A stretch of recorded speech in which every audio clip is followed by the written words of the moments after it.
कक्षा नवमी के सभी भैयाओं को नमस्कार। आज हम लोह तुला पाठ के अंतिम पाठ्यांश का अध्ययन करेंगे। इससे पूर्व में हम 2 पैराग्राफ का अध्ययन कर चुके हैं। आज अंतिम पैराग्राफ पाठ्यांश का अध्ययन करेंगे। एवं विवदमानौ त्वौ द्वावपि राजकुलं गतौ तत्र श्रेष्ठी तारस्वरेण अवदत् भो वञ्चितोऽहं ब्रह्मण्यम अनेन चौरेण मम शिशु अपहृतः इति। इससे पूर्व के पैराग्राफ में बताया था कि हे सत्यवादी, क्या बाज बालक का अपहरण कर सकता है? तथा मूषकापि लोघटितां तुलां न भक्षयन्ति तदर्पय मे तुलाम इति दारकेण प्रयोजनम। यदि आप अपने पुत्र को प्राप्त करना चाहते हैं तो मेरी तुला आप दे दीजिए,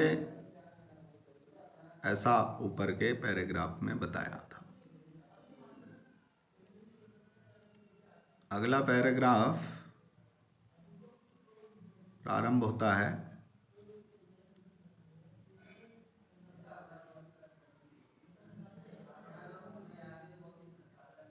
कि एवं विवदमानौ, इस प्रकार वह दोनों कलह करते हुए, विवाद करते हुए, द्वौ अपि, वह दोनों ही राजकुलम गतौ, राजा के दरबार में पहुंचे। तत्र श्रेष्ठी, वहाँ सेठ, तारस्वरेण वदत्, ऊंची आवाज में बोला, भो वंचितोऽहं, अरे बड़ा अन्याय हुआ, बड़ा अनुचित हो गया, अन्याय हो गया, बड़ा अनुचित हुआ है ब्रह्मण्यम। अनेन चोरेण मम शिशु अपहृता इति, इस चोर के द्वारा, इस चोर के द्वारा मेरा बेटा चुरा लिया गया है।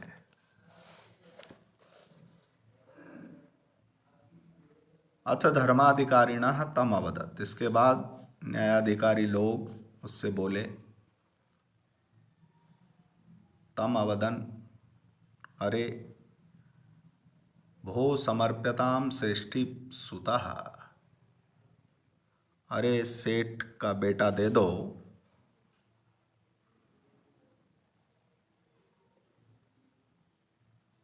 स अवदत्, उसने कहा, किम करोमि, क्या करूं?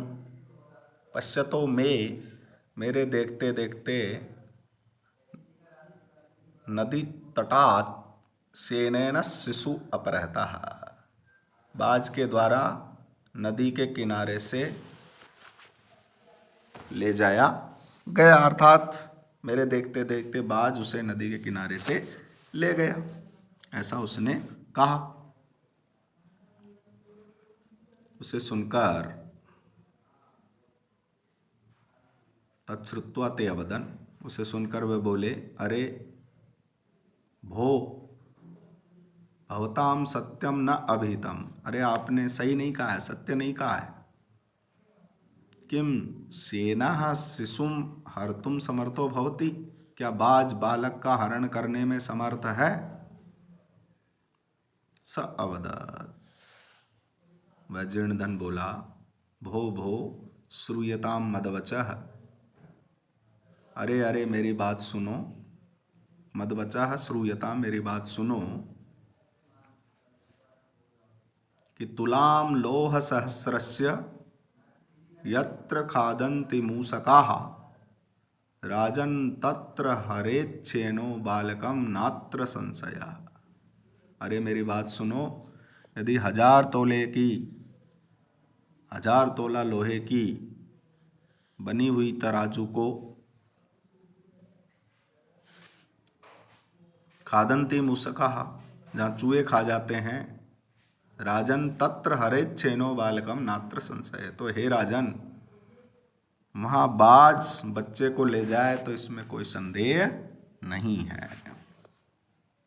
ते अपृच्छन, वे बोले, कथम एतत्, यह कैसे? ततः सा श्रेष्ठी, उस सेठ ने सभ्यानाम अग्रे, उन सभासदों के सामने, आदितः सर्ववृत्तांतम न्यवेदयात्, सारी घटना को उनके सामने निवेदन किया, सुना दिया। ततः, उसके बाद, न्यायाधिकारिणः विहस्य, तब उन्होंने हंस करके, त्वौ द्वावपि संबोध्य, उन दोनों को आपस में संबोधित करके, समझा बुझा करके, तुला शिशु प्रदानेन तोषितवन्तः, तराजू और बालक को दिला करके संतुष्ट कर दिया गया। इस प्रकार इस पैराग्राफ में विवदमानाः सानच प्रत्यय का उदाहरण है, द्वौ अपि, द्वौ अपि अयादि संधि का उदाहरण बनेगा। वंचिताः अहम, उत्तु संधि हो जाएगी इस पद में।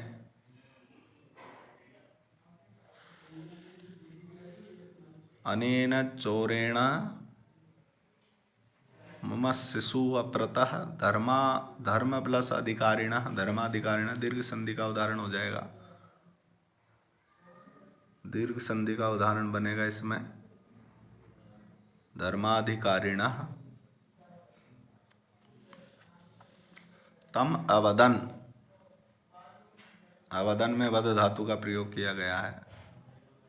करोमि क्री धातु है, उत्तम पुरुष एक वचन, लट लकार प्रथम पुरुष का प्रयोग है।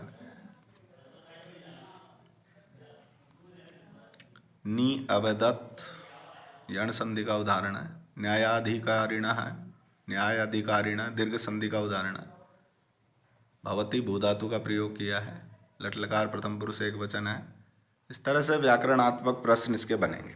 खादंती में खाद धातु है, लट लकार प्रथम पुरुष बहुवचन का प्रयोग है। मूसकाः, मूसक शब्द प्रथमा विभक्ति बहुवचन है। इस तरह आप भी और इसके व्याकरणात्मक प्रश्नों का निर्माण कर सकते हैं।